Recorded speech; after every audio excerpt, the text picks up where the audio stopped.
À Manga et partout à travers le Burkina, on a célébré la femme en ce 8 mars, journée internationale de la femme, une grande fête qui a mobilisé du beau monde dans la cité de l'Épervier à Manga. On a entamé la marche vers l'autonomisation économique de la femme. À Bruxelles, la première dame a partagé l'expérience du Burkina en matière de lutte contre les mutilations génitales féminines dans le cadre d'une table ronde organisée par l'Union européenne. Il faut savoir qu'en la matière, le Burkina joue un grand leadership qui a abouti à l'adoption d'une résolution interdisant les MGF dans le monde. Le FESPACO entame sa phase bobolaise des films primés et bien d'autres à la 23e édition du Festival panafricain du cinéma et de la télévision de Ouagadougou sont présentés aux cinéphiles de la capitale économique. Madame, Monsieur, bonsoir et bienvenue aux actualités sur la radio-télévision du Burkina. Bonne fête à toutes les femmes et à tous les messieurs. Sans tarder, direction Centre-Sud pour vivre les grands moments de la commémoration du 8 mars à Manga, une grande mobilisation de femmes, de politiques et de partenaires techniques et financiers. Un défilé qui met en exergue la femme qui nourrit le monde, qui entreprend et qui porte l'humanité.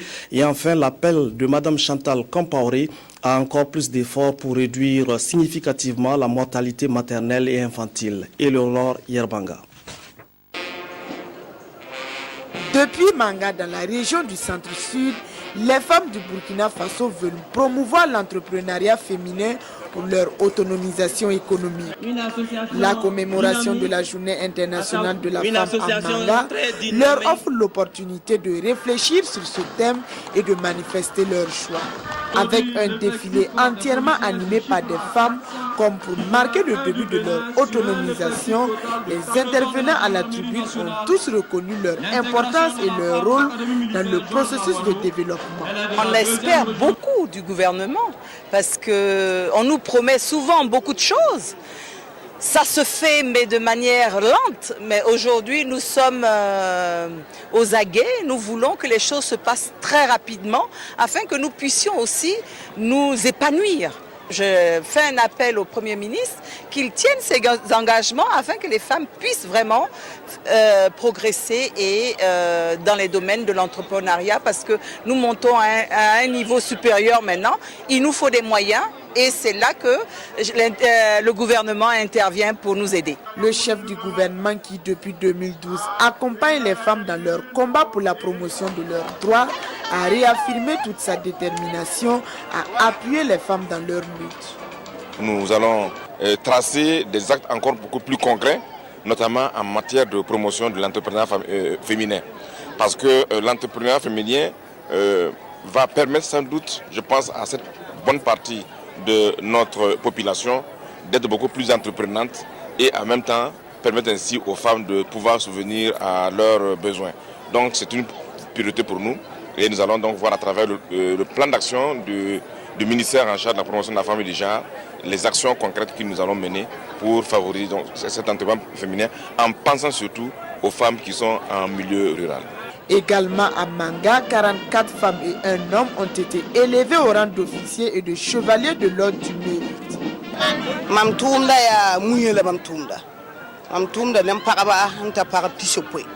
Avec une soixantaine de femmes, nous mettons en sac le riz pour la CONAGES.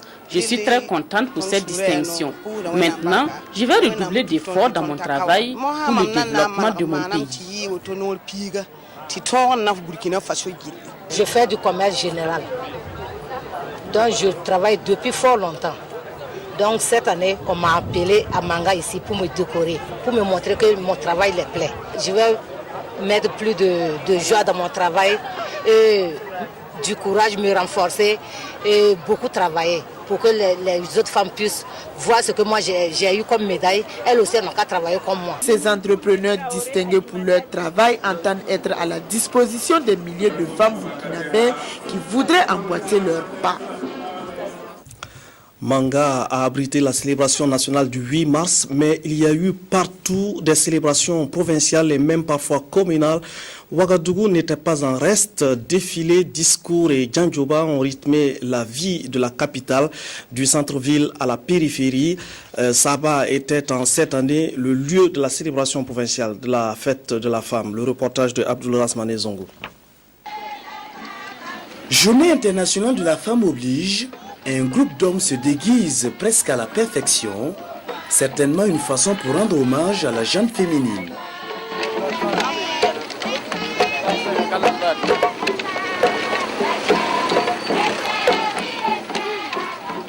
Dans ce marché de Bengo à Ouagadougou, certains hommes font le marché. Le 8 mars, c'est une fête des femmes. Bon, d'habitude, je fais le marché. Aujourd'hui encore, je viens. C'est pas que c'est seulement le 8 mars. C'est mon client même. C'est pas tous les hommes qui vont venir au marché. Il y a d'autres qui vont rester à la maison, mais bon, ils vont faire plaisir à la femme en tout cas. C'est un marché bien achalandé à quelques endroits. Des femmes se font belles, d'autres font des achats. Je n'ai pas eu pain de 8 mars là. Je suis venue me coiffer seulement pour aller danser, c'est tout. Je suis venue me coiffer. Je pense que c'est la fête des femmes. Que les hommes doivent penser aussi à les femmes. Que Dieu nous donne longue vie. Parce qu'on toujours fêter ce qu'on veut et faire tous nos besoins. On est venu faire le marché, on est très contents. Que Dieu nous bénisse pour l'année prochaine. Que la fête soit comme d'habitude. On leur dit merci pour tout ce qu'ils font pour nous, pour tout ce que nous aussi on fait pour eux. Pour la partie officielle dans le Kadiogo, c'est la commune rurale de Samba qui abrite la célébration du 8 mars 2013. Officiel du jour, invité et marée humaine, dominée par les femmes logiquement, réfléchit sur le thème national, entrepreneuriat féminin et autonomisation économique des femmes. Les femmes doivent entreprendre pour s'émanciper, pour se développer. Et ce thème entre en ligne droite dans le développement de la femme. Et c'est pourquoi nous sommes très heureux. Nous avons eu une conférence sur le thème et beaucoup de femmes ont participé à cette conférence. Gage vraiment de leur volonté d'entreprendre. Et je sais que l'État aussi, notre gouvernement a mis en place plusieurs fonds pour accompagner les femmes dans leur entrepreneuriat. Hormis cet aspect intellectuel du cérémonial, cadencé par des discours, danse traditionnelle, musique et parade étaient au rendez-vous pour magnifier Ève et toute sa descendance féminine.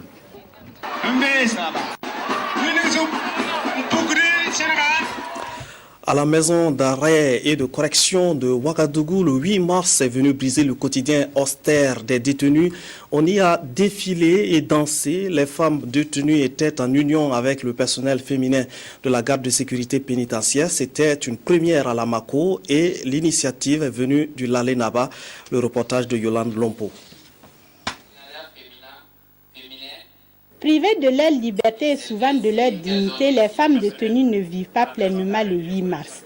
En ce jour mémorable où elles réfléchissent à leur statut et à l'amélioration de leurs conditions de vie à travers la commémoration de la 156e journée internationale de la femme, le personnel féminin de la garde de sécurité pénitentiaire et les femmes détenues de la MACO ont décidé pour la première fois de participer à la fête à travers l'organisation d'un cadre de résistance.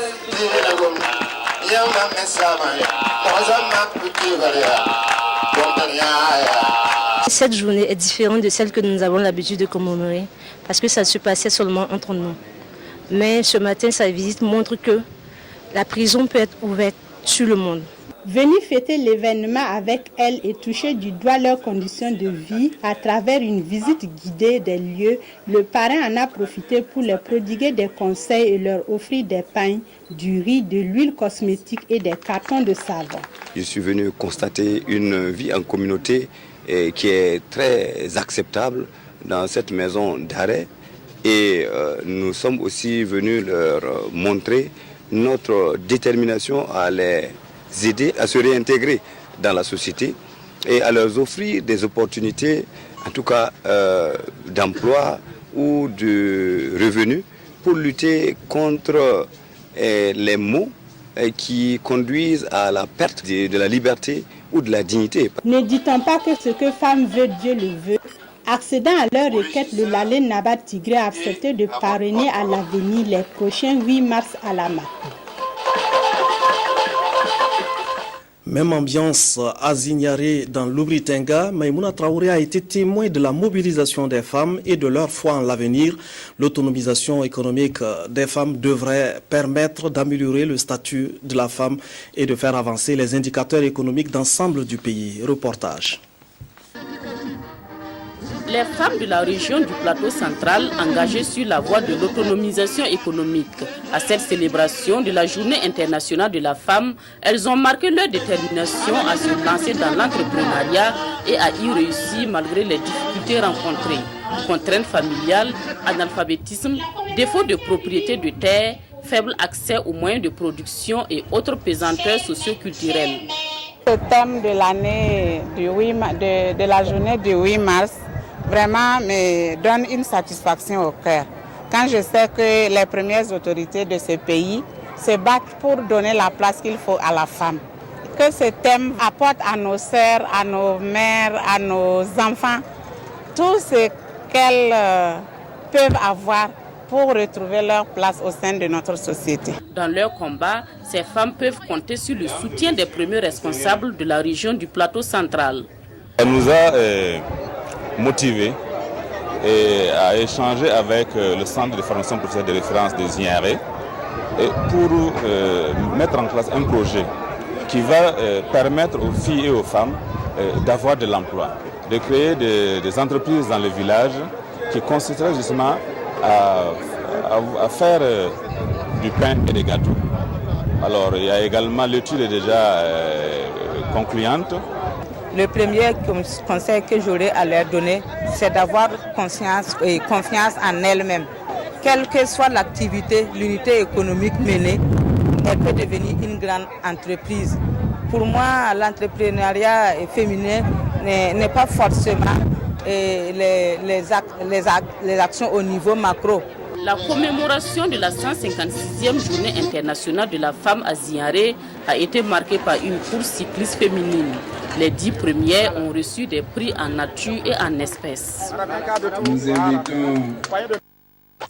Dans les Hauts-Bassins, la commune rurale de Faux était le lieu de ralliement des femmes de la région. C'est à une centaine de kilomètres de Bobo-Dioulasso. Sanoua Christine Koulibaly a fait le déplacement pour entendre des actes de plaidoyer, des témoignages de femmes entrepreneurs. Le reportage est signé donc de Sanoua Christine Koulibaly.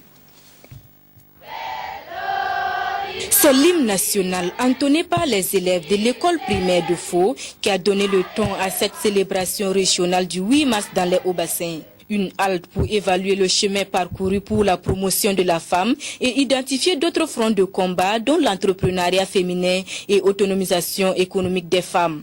Le thème de cette année qui est entrepreneuriat féminin et autonomisation de la femme, ce sont des idées données aux femmes. Vous avez suivi le témoignage d'une femme tout à l'heure. On part de rien, de quelque chose de simple, mais on devient autonome en entreprenant. Bien sûr, il y a des motifs de satisfaction, il y a aussi beaucoup à faire. Déjà, les efforts consentis pour le financement des activités génératrices de revenus, l'engagement réaffirmé par les différentes autorités locales pour la cause féminine ne laisse pas les premières concernées indifférentes. En réalité, on reconnaît la place de la femme dans le développement de la région, dans le développement de tout le Burkina, et qu'elle est confrontée à beaucoup de difficultés. Malgré tous les efforts qu'elle fournit, elle est vraiment confrontée à beaucoup de difficultés et les autorités reconnaissent aussi qu'il y a beaucoup de choses qui doivent être faites pour elle. Séance tenante, le premier responsable de la commune hôte de cette célébration a pris l'engagement de doter la commune d'autres plateformes multifonctionnelles, de maisons de la femme et de trouver des fonds nécessaires pour le financement de leurs activités. Il s'est par ailleurs réjoui de la tenue de cette célébration dans sa commune. Tout s'est bien passé, la mobilisation était monstre et l'organisation était quasi parfaite aussi. Pensons que les femmes ont adhéré à la cause qu'on voulait d'elles et la conférence qu'on a animée aussi a été largement suivie et toutes les autorités invitées ont été présentes. Nous pensons que c'est une cause de satisfaction pour nous. Témoignages de femmes entrepreneurs, parades des différentes délégations et associations féminines, remises de prix aux 5 premiers de la course cycliste spéciale 8 mars ont été également les temps forts de cette célébration. Ouessa, dans le Yoba, était également un lieu fort du 8 mars. Cette commune frontalière du Ghana a accueilli la commémoration de la journée de la femme dans le sud-ouest. Le compte-rendu de Draman Dadian. Ouessa est à l'honneur ce 8 mars, journée internationale de la femme. Même sans l'uniforme du jour, les organisations féminines des 7 villages de cette commune rurale ont défilé pour décrier les conditions de vie difficiles de la femme et appeler à plus d'attention de la part des hommes. L'appel qu'on lance aux hommes là, c'est être derrière nous. La femme ne peut pas tout faire. Par exemple, voilà 2 charrettes qui sont posées, c'est pour les femmes. Ça vaut 3 ans. Mais les femmes n'ont pas les moyens d'atteler ces charrettes-là. Bon, il faut que les hommes nous aident. S'il y a un homme qui a le bœuf, il veut nous aider. Il peut louer ces charrettes-là et puis on aura des revenus qu'on va répartir aux différents groupes pour faire des petits commerces et puis ramener à la caisse pour qu'on ait quelque chose. Les hommes ont donc été invités à prêter main forte à l'autre moitié du ciel pour son plein épanouissement. Et c'est ce à quoi répond le thème au niveau national de ce 156e anniversaire de la journée dédiée à la femme, entrepreneuriat féminin et autonomisation économique des femmes. Cette année, vous avez entendu le thème. Alors, c'est vrai que l'entrepreneuriat a de tout temps existé, mais nous voulons beaucoup plus de visibilité autour de l'apport des femmes dans le développement économique de notre pays. À l'heure actuelle, la femme sous nos cieux, celle du Sud-Ouest en particulier, porte le poids des pesanteurs socioculturelles, une situation qui lui confère les seconds rôles. Et comme le dit l'écrivaine Simone de Beauvoir, la condition de la femme est imputable à son milieu social. Le thème de la célébration du 8 mars, nous le rappelons, c'est entrepreneuriat féminin et autonomisation économique des femmes. Il y a un effort à faire en la matière. Sur plus de 50 000 entreprises enregistrées au Burkina, les femmes ne tiennent que 4 000 et la plupart d'entre elles évoluent dans le secteur informel. Les éclairages de Nicolas Zigani. Au Burkina Faso, les femmes constituent plus de 51% de la population. Elles sont présentes dans divers secteurs d'activité économique et rencontrent de nombreuses difficultés. Le choix du thème de la Journée internationale de la femme cette année n'est pas fortuit. Entrepreneuriat féminin et autonomisation économique des femmes. L'objectif, c'est pouvoir rendre visible ce que les femmes font et surtout encourager les femmes à être plus entreprenantes pour pouvoir participer à l'émergence du Burkina et aussi avoir leur contribution qui est déjà là au niveau de la croissance économique de notre pays. Sur les 51 000 et quelques entreprises qui existent, seulement 4 527 sont créées par les femmes. Donc nous voulons vraiment les encourager à formaliser aussi leur entreprise parce que beaucoup se retrouvent dans le domaine de l'informel. La contribution des femmes dans l'économie en milieu urbain et rural n'est pas négligeable. À cette commémoration, les autorités burkinabées ont saisi cette opportunité pour réitérer leur engagement à œuvrer de façon inlassable dans la construction d'une société de promotion des droits humains et d'égalité. Les femmes attendent beaucoup pour une amélioration de leurs conditions de vie. Il nous faut de l'aide pour mener des activités rémunératrices de revenus afin de subvenir à nos besoins. Nous souhaitons que les autorités améliorent le système sanitaire pour nous occuper mieux de nos familles. La commémoration du 8 mars 2013 a permis de faire un bilan des activités relatives au thème de 2012. Mobilisation sociale pour la réduction de la mortalité maternelle, le rôle des hommes. De façon générale, il se dégage une satisfaction dans la prise de conscience des hommes dans la quête de la santé maternelle et infantile. À la veille du 8 mars, des étudiants de l'université de Koudougou étaient invités à échanger sur les préoccupations des femmes. Ils se sont particulièrement intéressés à la contribution de l'UNFPA dans la réduction des inégalités du genre au Burkina Faso. Le reportage de Kadi Sanogo. Pour marquer la célébration de la Journée internationale de la femme, l'ONG Diaconia et ses partenaires ont initié un panel au profit des étudiants de l'université de Koudougou. La première communication, animée par Kizito Dakio du mouvement burkinabé des droits de l'homme, a porté sur les droits de la femme hier, aujourd'hui et demain. La contribution de l'UNFPA pour la réduction des inégalités du genre au Burkina Faso est le deuxième thème de ce panel. C'était une occasion pour cette agence leader des questions de genre dans le système des Nations Unies de faire le point des actions qu'elle a menées. Dans cette communication, j'ai fait juste ressortir les grands domaines d'intervention qui sont notamment le plaidoyer pour la promotion du genre et des droits des femmes et des filles au Burkina Faso, le volet renforcement des capacités pour permettre aux acteurs d'avoir les connaissances et les compétences nécessaires pour assurer la systématisation de cette approche genre dans toutes leurs actions. La journaliste Jeanne Zoundi reçoit le prix du Fonds commun genre, initié pour la première fois par l'ONG Diaconia pour son article intitulé « La laiterie Peul de Garango ». La lauréate reçoit un ordinateur. À travers ce prix, c'est vraiment une joie qu'on ressent et c'est un honneur pour mon organisation. C'est un honneur pour mon organisation qui a reçu ce prix à travers une expérience réussie qu'on pensait capitaliser à travers un article. Donc on est vraiment content.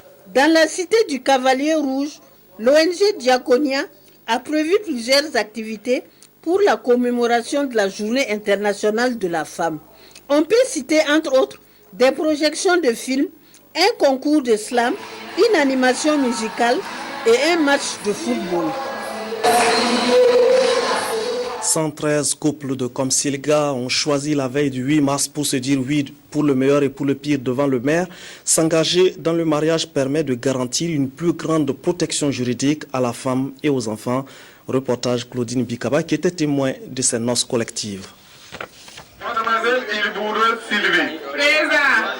Consentez-vous à prendre pour époux Monsieur Yanoro Benjamin ici présent? Oui.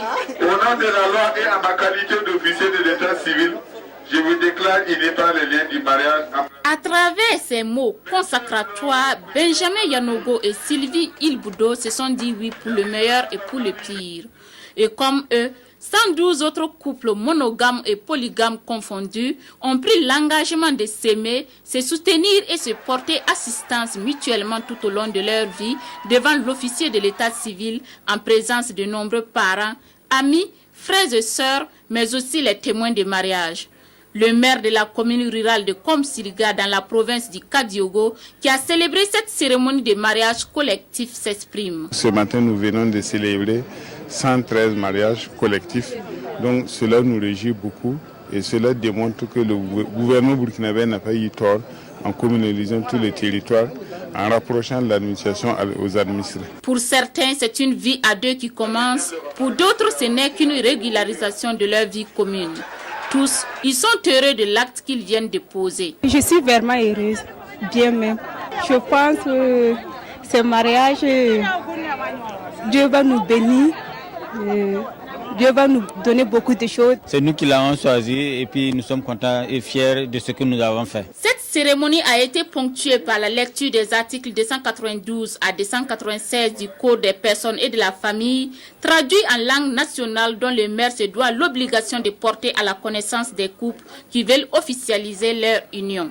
Après cela, les nouveaux mariés ont procédé à la signature des actes de mariage et de la mise des anneaux qui ont mis fin à cette célébration, suivie par des pas de danse et les félicitations du maire.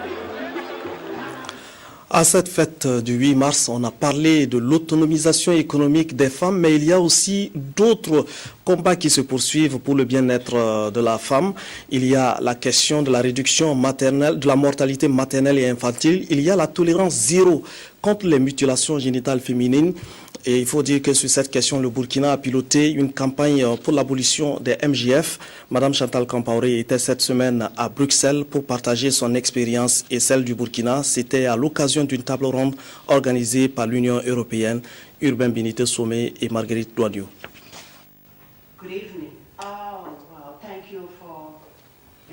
Autour de la même table, des personnalités de l'Union européenne, avec en tête la vice-présidente de la Commission de l'Union européenne, Viviane Reding, des parlementaires européens, mais aussi des responsables politiques, des activistes, des ONG et une première dame pour parler de la mise en œuvre de la résolution adoptée par l'Assemblée générale des Nations unies le 20 décembre dernier et qui interdit les mutilations génitales féminines dans le monde. Le rôle du Burkina Faso a été déterminant pour aboutir à cette décision et les mérites de la première dame du Faso, cheville ouvrière de cette lutte, ont été salués à cette réunion de Bruxelles.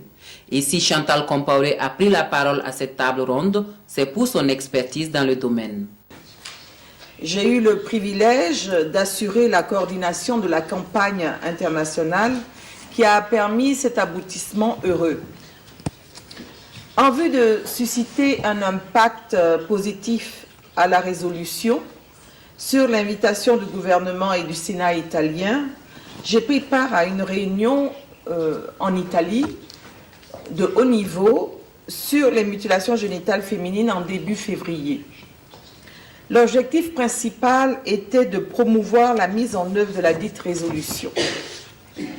Hier, à New York, j'ai participé également à un panel sur le thème de la résolution et le plan intensifié des efforts visant à éliminer les mutilations génitales féminines. Le courage et la ténacité ont payé. Il a fallu 28 ans de lutte pour parvenir à convaincre la communauté internationale sur l'urgence de voter cette résolution considérée comme un moment décisif dans ce combat contre toutes les formes de pratiques néfastes et qui sont une violation des droits fondamentaux de la femme et qui touchent chaque année plus de 3 millions de jeunes filles dans le monde. C'est un combat qu'il faut d'ailleurs que je dois mener maintenant en tant qu'ambassadrice de bonne volonté du comité interafricain pour pouvoir amener les chefs d'État africains où se passent les pratiques de l'excision à faire des lois et à s'impliquer réellement dans la lutte. Que peut faire l'Union européenne à la suite des Nations unies et comment le faire? C'est le débat qui a été ouvert ce jour. L'UE s'engage à poursuivre la sensibilisation et lance un appel aux organisations régionales africaines pour une étroite coopération dans cette lutte. Vous l'avez déjà noté avant Bruxelles, la première dame du Burkina s'est rendue aux États-Unis et en Italie les 4 et 5 mars où elle a pris part à des rencontres sur les MGF. Elle a ainsi animé des panels sur la réduction donc des mutilations génitales féminines. Chantal Compaoré a parlé au micro de Urbain Benito Somé et de Marguerite Douagneau. C'était une réunion qui devait nous amener à coordonner un peu nos actions avec le système des Nations Unies pour pouvoir être plus pratique sur le terrain. Et donc, pour nous, il y a eu cette implication-là avec l'UNFPA, l'UNICEF, le Burkina Faso, l'Italie qui nous a accompagnés et avec l'UNESCO qui était un partenaire vraiment important pour nous parce que l'UNESCO, c'est l'éducation et c'est l'éducation, comme nous voulons mettre l'accent sur l'éducation pour pouvoir faire abolir ces pratiques traditionnelles-là. Donc, elle était vraiment très impliquée dans le processus et donc nous avons débattu sur comment nous allons procéder maintenant pour lancer des campagnes à outrance pour l'élimination des MGF en Afrique et dans le monde. Nous sommes contents que maintenant le système des Nations Unies, au moins grâce aux efforts des Africains, puisse travailler maintenant dans nos pays de manière autonome puisque c'est reconnu par les Nations Unies. Mais nous sommes très heureuses que l'Union européenne prenne ça en main et avec bien sûr nous les Africains, par exemple avec le comité interafricain. Là je pense que nous avons beaucoup d'espoir pour l'avancée de l'interdiction des mutilations génitales féminines en Europe. La clé du succès burkinabé dans la lutte contre les mutilations génitales féminines tient également à l'engagement des gardiens de la tradition. Dans la région de la Boucle du Moun, ces leaders d'opinion s'illustrent dans des actions de sensibilisation. De par leurs actions, ils contribuent à faire reculer le phénomène. Le témoignage de Nathalie Wendata Kaori. Le défi de la tolérance zéro à la pratique de l'excision passe par une implication de tous les acteurs de la société. À Dédougou, dans la Boukou du Mouhoun, le phénomène de l'excision aurait régressé significativement grâce en partie aux efforts de certains leaders d'opinion comme les autorités coutumières. C'est la Dédougou ville, c'est vrai qu'on n'a pas toute la situation à 100%. Néanmoins, la pratique a beaucoup diminué. Beaucoup diminué. Sauf celles qui pratiquaient depuis longtemps, évidemment. À force de sensibiliser, on quand même chose. Et comme entre-temps, l'État m'a pris des mesures, vraiment choses, donc ce qui a fait que ça a découragé certaines exciseuses. Dans la région, évidemment, il y a des foyers, des coins où c'est pratiqué, mais d'une manière clandestine. Il y a eu beaucoup d'interventions au niveau des leaders religieux et les traditionnels, ceux qui font les coutumes. C'est par eux qui sont par contre les passés pour lutter pour l'éradication du fléau. Dans cette région, les autorités coutumières font un travail de sensibilisation à l'endroit de la population en général, mais surtout à l'endroit de la communauté musulmane, souvent indexée comme un milieu où la pratique de l'excision est encouragée. On leur a dit non. Puisque après les témoignages même de certains pays européens, arabes, le Maroc, depuis 1996, le gouvernement m'a envoyé des gens là-bas pour réellement voir si c'est la religion qui commençait. Il dit non. Selon les choses, ce n'est pas la religion. La religion n'a rien appris. La preuve est qu'eux-mêmes là-bas, les femmes ne sont pas excisées. Les membres de la communauté musulmane sensibilisés prennent à leur tour des mesures pour faire passer le message. Cela consiste à donner des instructions aux prêcheurs des différentes mosquées de la zone pour qu'ils abordent le thème de l'excision pendant le culte. On a dit aux gens, c'est-à-dire nos prêcheurs, on les a dit de faire toujours les choses. Quand ils prêchent, alors ils n'ont qu'à parler de l'excision. Il ne faudra pas que les gens font encore la pratique de l'excision. En tout cas, on a dit à nos prêcheurs de tout faire pour que l'excision soit anéantie carrément dans notre région. Cette stratégie semble être efficace selon la communauté musulmane de Dédougou. Ce leader religieux avoue qu'il parle sans tabou de l'excision en toutes circonstances dans le sens de l'éradication de cette pratique. Mieux, il a donné l'exemple depuis plus de 20 ans en ne faisant pas exciser ses filles. On n'est pas né trouvé qu'il y a l'excision. Chez nous, en tout cas, nous, on n'a pas connu cela. Beaucoup ont compris parce que, en tout cas, je ne suis pas au courant de quelque chose concernant la pratique de l'excision à Dédougou précisément. Je peux témoigner parce que celle que vous avez interviewée tout de suite, elle n'a pas excisé. Sa sœur aussi n'a pas été excisée. La mobilisation de tous les acteurs a certes permis d'aboutir à cette situation appréciable sur le phénomène de l'excision dans la Boukou du Mouhoun. Mais l'arbre ne doit pas cacher la forêt. La vigilance doit être de mise car les adeptes de cette pratique ne manquent pas d'astuces.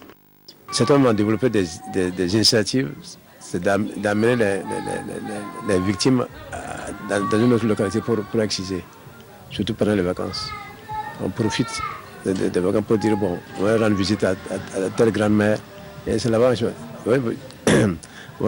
coule l'identification des gens, quoi. Voilà. La petite arrive là-bas, puis toujours le lendemain qu'on l'excise. Pour avoir compris les effets néfastes de l'excision, cette petite fille de la famille Bagayoko aura la chance d'échapper à cette pratique. À l'instar de la Boukou du Mouhoun, les autres régions du Burkina Faso gagneraient à davantage impliquer les leaders coutumiers et religieux dans la bataille contre la pratique de l'excision. Une pratique qui, rappelons-le, constitue une grave violation du droit à l'intégrité physique de la femme. Le Comité national de suivi du plan national de développement sanitaire 2011-2020 était en session pour une revue annuelle du secteur santé et nutrition.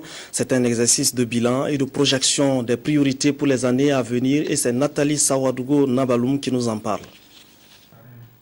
Le ministère de la Santé et ses partenaires veulent renforcer les performances du système national de santé. Réunis dans cette salle de conférence de l'hôpital Blaise Compaoré, ils vont ensemble examiner le bilan des activités menées en 2012 dans le cadre de la mise en œuvre du plan national du développement sanitaire PNDS. Il sera question durant donc cette revue du secteur de la santé et de nutrition que dans un premier temps, nous avons donc fait cela hier, je dois le rappeler, des travaux en commission. C'était donc des travaux techniques qui avaient pour objectif de permettre aux 6 commissions thématiques du suivi de notre PNDS de pouvoir donc approfondir un document de base qui a été élaboré par une équipe technique nationale pour rendre compte de la mise en œuvre de la stratégie de croissance et de développement durable pour le secteur santé et nutrition, bien entendu par ricochet de notre plan national de développement sanitaire pour la période 2011-2020. Mais c'est véritablement l'année 2012 qui a été donc concernée, qui est donc l'objet de la présente revue. Un présidium a été mis en place dont le ministre de la Santé en est le président. Il est appuyé par 3 vice-présidents et doivent statuer et faire des recommandations pour permettre une mise en œuvre efficace du plan national du développement sanitaire. En outre, ils doivent prendre connaissance des résultats de l'étude sur la qualité des prestations réalisée par l'Institut de recherche en sciences de la santé et de l'enquête sur l'indice de disponibilité et de capacité opérationnelle des services réalisés par la Direction générale de l'information et des statistiques sanitaires. Hier, l'ambassadeur de la République de Chine est allé visiter le projet d'élevage piscicole de Bagrépole.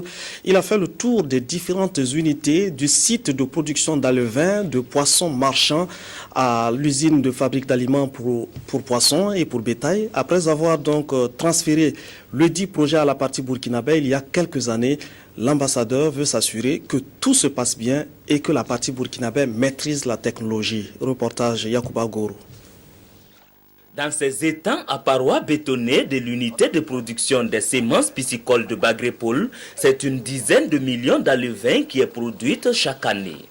Cette unité est l'une des nombreuses réalisations du projet d'élevage piscicole rétrocédé par la Chine-Taïwan au gouvernement burkinabé en janvier 2010.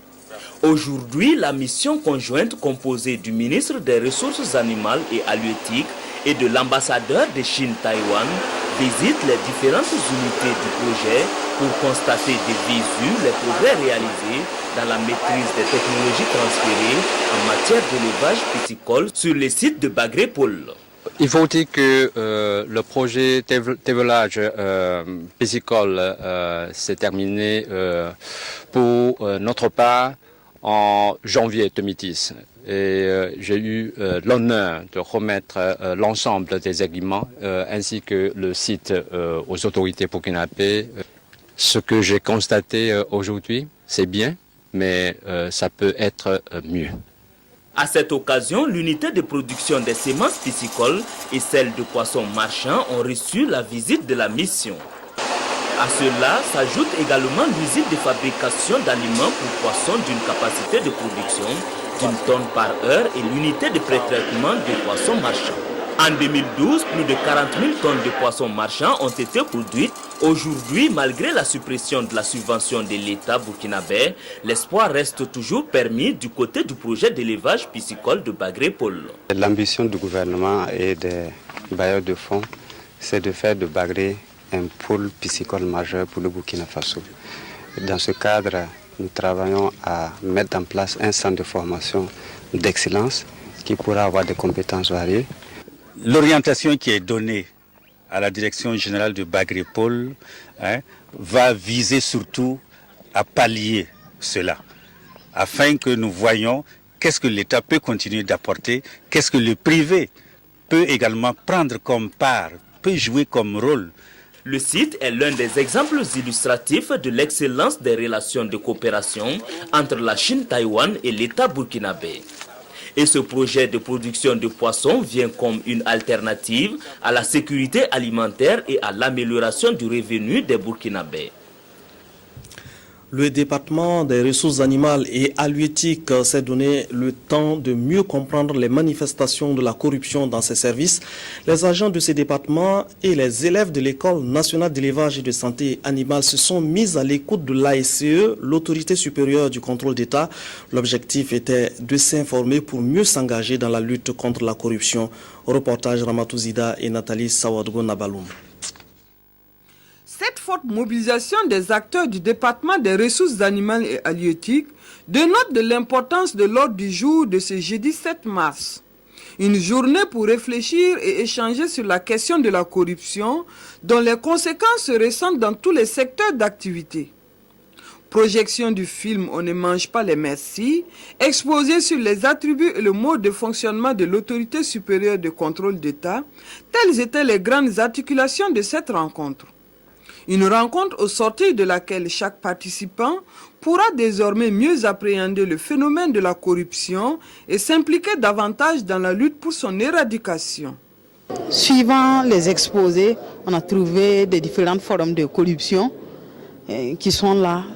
En tout cas, déjà sur le terrain, on a rencontré pas mal ils ont un peu parlé des absences non justifiées, ou bien des cas où on demande 72 heures pour faire 2 semaines. On rencontre généralement des trucs comme ça. Et souvent, des formes de corruption aussi avec les supérieurs. En quelque sorte, c'est préparer les élèves à affronter ces difficultés sur le terrain.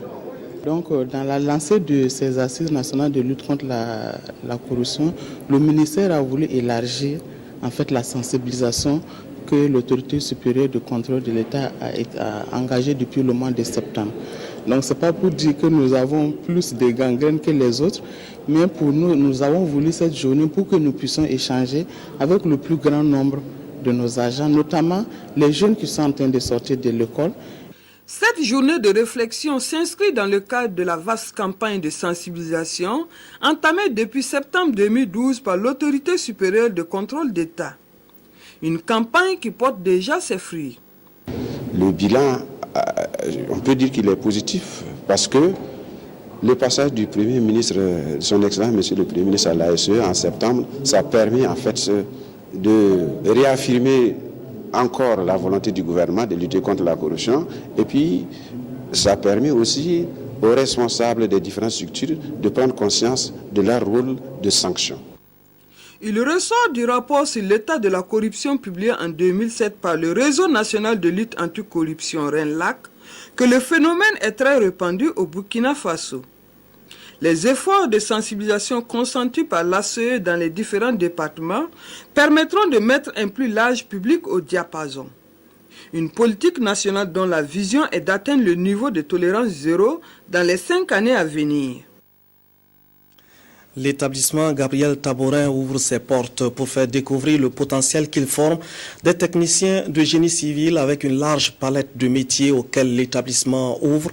L'insertion socio-professionnelle est quasi garantie après une formation de qualité. C'était le message de l'établissement Gabriel Taborin. Une maison en construction, des plaques solaires, des portes métalliques et des dessins bâtiments, c'est ce qui constitue le champ école et le fruit de l'imagination des élèves de l'établissement Gabriel Taborin dans la commune de Saba. Un établissement qui s'ouvre au grand public pour la 2e année consécutive à ces journées portes ouvertes. On va permettre aux partenaires d'échanger avec les acteurs de l'établissement pour chercher l'excellence. Aussi, c'est pour que les élèves puissent découvrir qu'est-ce que le milieu professionnel demande, et aussi les permettre d'échanger et de savoir comment s'insérer dans la société de façon active. Créé en 1994 par les frères de la Sainte Famille, l'établissement a 2 sections. Une section générale de la 6e à la terminale D et une section technique qui comprend les filières dessin bâtiment, électronique et mécanique auto. En 19 ans d'existence, ce sont des milliers d'élèves qui ont été formés, mais des défis restent encore à relever. Les grands défis qui restent à faire, c'est surtout les bacs professionnels. Les élèves me demandent, au niveau de l'université, il n'y a pas de disposition pour qu'eux puissent avoir une formation de façon continue. Donc ça, c'est un des défis que nous essayons de voir comment faire pour mettre des grandes écoles sur place, pour les permettre de perfectionner leur professionnalisme. Et deuxièmement, c'est surtout faire continuer sur place les élèves en technique de maintenance automobile, en dessin bâtiment et puis en électronique. Les journées portes ouvertes de l'établissement Gabriel Taborin qui se tiennent sous le thème « Une formation de qualité pour une meilleure insertion socio-professionnelle des jeunes » s'étaleront sur 2 jours. Des conférences, un match de football et une soirée culturelle constitueront les différentes activités de ces journées. Aléo Draman Nignan remplace Maman Diakité à la mairie. Ce dernier a passé 17 ans à la tête de la commune. Le nouveau maire demande collaboration, cohésion, entente entre les populations des 19 villages de la commune afin de permettre au conseil municipal d'assurer le développement de la localité. Le commentaire de Nyarkiteda. Ainsi, Draman Nignan vient d'être officiellement installé maire de la commune de Léo par le haut-commissaire de la province de la Sicile dans un stade archi-comble et acquis à sa cause. Issu du CDP, le Congrès pour la démocratie et le progrès, Draman Nignan a obtenu 32 voix contre 27 à la coalition de l'opposition. Il va diriger un conseil fort de 59 membres, un conseil qui devrait travailler à trouver les stratégies nécessaires pour booster le développement de Léo. Pour y parvenir, le nouveau maire compte sur 3 aspects essentiels. Ma priorité reste et demeure la cohésion, l'entente entre les fils et les filles de Léo. Deuxièmement, je voudrais que la jeunesse de Léo adhère massivement à notre action. Troisièmement, rien ne peut se faire sans les femmes et les femmes se mobilisent comme vous le savez. Mais je demande une plus grande mobilisation de ces femmes qui, sans elles, il n'y a pas de développement possible. Zone de production par excellence, mais paradoxalement, la commune de Léo est comptée parmi les zones où la pauvreté fait parler d'elle. Le nouveau conseil municipal se donne alors comme défi travailler à l'éradiquer par la promotion de l'emploi, de la santé, de l'éducation et des infrastructures économiques. Une nouvelle vision qui repose essentiellement sur les acquis du conseil sortant qui dit avoir injecté près de 4 milliards de francs CFA en 17 ans pour le développement de Léo. Le conseil entrant sollicite l'adhésion et la mobilisation de l'ensemble des acteurs autour du nouveau programme qui sera bientôt lancé. À la cérémonie d'installation du nouveau maire de Léo, une délégation ghanéenne y était pour apporter son soutien à la commune de Léo. Une page culture avant de nous quitter. Le FESPACO 2013 s'est achevé voilà maintenant 7 jours, mais la fête du cinéma se poursuit à Bobo-Dioulasso dans la 2e ville du Burkina. La possibilité est ainsi donnée aux Bobolais de voir plein de films et surtout les films primés à l'occasion de la 23e édition du FESPACO en Hadi Sandamba. Tei de Alain Gomis, film lauréat de l'étalon d'or de Yenenga 2013 en projection à Bobo-Dioulasso. Pour la circonstance, c'est la maison de la culture qui a été transformée en salle de cinéma. Une séance qui inaugure la série de projections pour cette édition de la Biennale du cinéma africain dans la ville de Sia. Comme d'habitude, depuis quelques éditions déjà, les cinéphiles bobolais accueillent le FESPACO, le Festival panafricain de cinéma et de la télévision de Ouagadougou, à peine une semaine après la clôture du festival dans la capitale. La reprise des éditions du FESPACO à Bobo-Dioulasso va en droite ligne des besoins exprimés par la population et la presse locale qui a toujours si bien su exprimer les attentes de la population de notre région. En effet, l'organisation de cette manifestation a connu une suspension en 1993 pour être reprise en 2009. Auparavant dénommée Mini FESPACO, elle devient désormais le FESPACO à Bobo-Dioulasso. Pour la première fois, le FESPACO à Bobo-Dioulasso est parrainé et c'est Sungalo Apollinaire Ouattara qui assure ce rôle. Ici, cette manifestation répond également à sa connotation panafricaine avec la présence du président de l'Assemblée nationale du Gabon ainsi que la première vice-présidente de l'Assemblée nationale du Sénégal.